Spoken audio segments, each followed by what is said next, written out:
Today on CJ Off-Road, we're in the front of our 2015 Silverado. We're going to be showing you how to install the ReadyLIFT 2¼ inch spacer lift.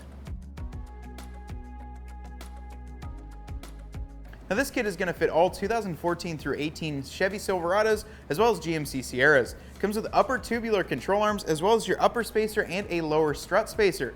It's super simple to get installed, and we're going to be installing it on this 15 Silverado as you see behind me. Today we're going to show you how to get this done to get your truck up in the air and performing better.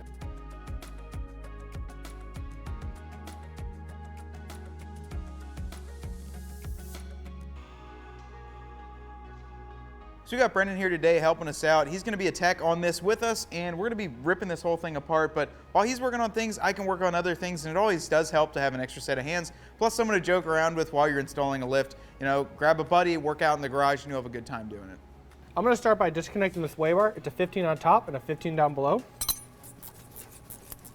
Once you've removed the nut, just pull the bolt out and the link. So the next thing we're going to do after you get the sway bar link out is we're going to disconnect the wiring here as well as up front. This is going to be for ABS sensor. Grab yourself a trim removal tool, pop that out, and we're going to pop it out up top here, and we can disconnect it by pushing the red tab upwards.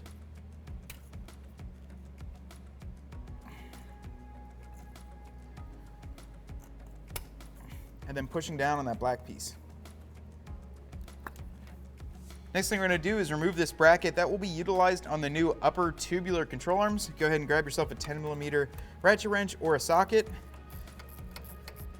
These aren't on there too crazy tight, but we can go ahead and just loosen that up by hand and pull it out. You will be using a nut on the new one, so you don't really need to keep this bolt.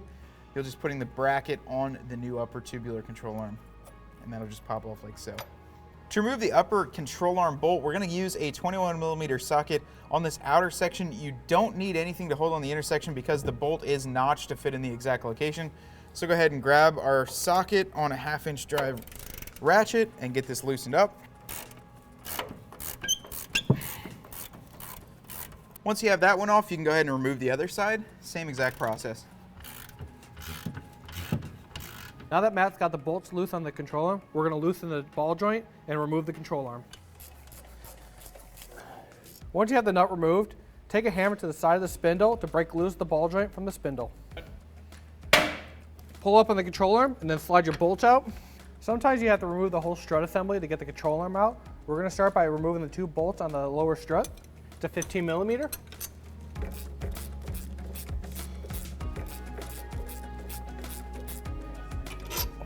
Now that Brendan's got this control arm off as well as the lower strut mount, we're going to go ahead up top here and remove the 3 18mm nuts that hold on the top of the strut. Now we're going to pull the strut out so we can get the upper control arm bolt out and remove that. Go ahead and pull the bolt out for the upper control arm. Well, then we can pull this out of place. Now it's time to go ahead and grab your upper tubular control arm, and you'll know which side is which because it will have a stud here for that brake line bracket. So you want to make sure that's towards the back of the vehicle. It'll have a little cover on there. I'm assuming they put that on when they powder coat this, so that way the threads still work. We're just going to go ahead and put that through, get everything reinstalled as far as the nuts and bolts that came out of there, and we can move on.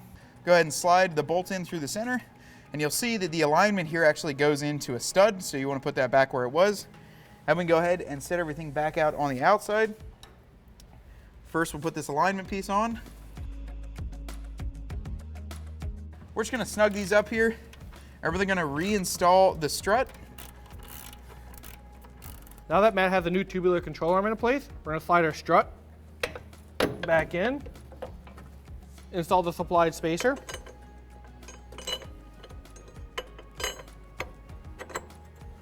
Use the supplied nuts to bolt down the strut. For the bottom of the strut, they give you a supplied spacer. Slide it under the strut, put the bolt through, and then slide it into the control arm. Now that you have all the hardware installed on your strut, just go ahead and tighten everything down. Tighten the top nuts with a 15mm.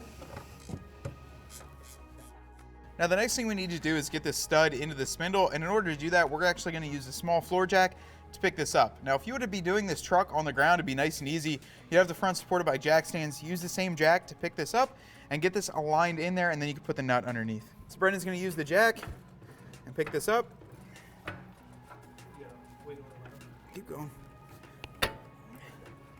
And then with it up, so I have some threads exposed, I'm going to use the provided nut that comes with the control arm and start a few threads. Now we're going to let the weight back on it so we can get that tightened up. Go ahead and tighten it up with an 18mm ratchet wrench. So now we're going to put the bracket for the brake line right onto that stud and then use one of the provided nuts. This is a nylon lock nut, so it will stay. Use an 11mm socket to get the nylon lock nut tightened up. So next we're going to reinstall the ABS clips back into their original brackets. That'll clip in there. We can make the connection back up here.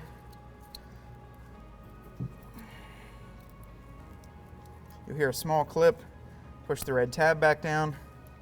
Then we can pin that back into place, just like so. Put the sway bar back in by utilizing the center section, putting the bolt up through the bottom. And then up top, we're going to use this rubber isolator. We're going like so.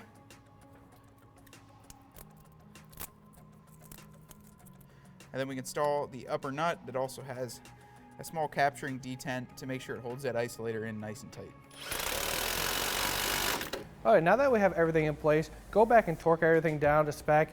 Put a little paint mark on there so that you know it's tightened down. Repeat the same process on the other side, and then your installation is complete. All right, guys, well, about an hour and a half later, and we've got this ReadyLIFT 2¼ inch lift kit installed on the front end of our Silverado. Overall, this kit only takes 2 spacers and an upper tubular control arm, which really enhances the performance of our truck, plus makes it look a ton better than it did before. Now, like you see behind me, it was really simple to get this installed, and it's going to pick your truck up and make it look a lot more aggressive than it did from the factory. If you want to check out this ReadyLIFT part as well as many other great parts for your truck, be sure to visit us at cjponyparts.com.